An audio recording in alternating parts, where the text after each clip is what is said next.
Apakah boleh memberikan pidato atau presentasi di hadapan audiens yang lebih banyak tahu dari kita?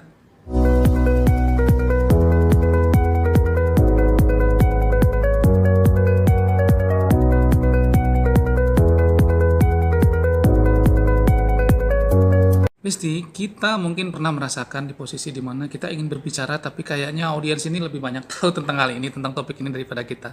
Nah, boleh nggak sih kita pidato atau presentasi di hadapan mereka? Kalau menurut saya sih boleh-boleh aja, karena tidak seorang pun kecuali kita yang bisa melihat topik tersebut dari kacamata pengalaman dan perspektif kita.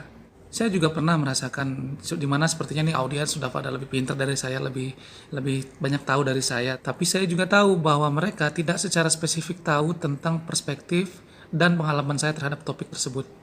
Contoh, misalnya palu. Semua orang tahu tentang palu, beli palu, palu itu bentuknya seperti apa. Bahkan mungkin mereka ada tukang kayu hebat dan saya bukan. Tapi mereka mungkin nggak tahu di mana cerita waktu 17 Agustus saya ikut lomba palu dan paku dan saya dapat juara misalnya.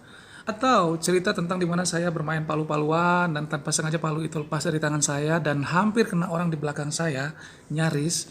Semua orang audiens mungkin tahu tentang palu, tapi kan mereka tidak tahu tentang cerita itu. Dan saya bisa bawa cerita itu ke arah bagaimana safety prosedur saat menggunakan palu. Nah, itu kan bisa kita pakai. Jadi ceritanya mungkin bisa jadi sama, tapi perspektif dan pengalaman kita tentang kisah itu kan akan berbeda gitu. Yang kedua, saat kita berbicara di hadapan audiens, taruhlah lebih dari 10, 50, 100, apakah mereka ini sama semua pemahamannya? Nah, ada yang tahu memang, ada yang lebih tahu, tapi ada juga yang belum tahu sama sekali, ada juga yang masih setengah-setengah. Nah, fokuskan effort kita saat berbicara atau presentasi itu pada yang belum tahu. Masih ada yang belum tahu nih cerita tentang apa yang ingin kita sampaikan.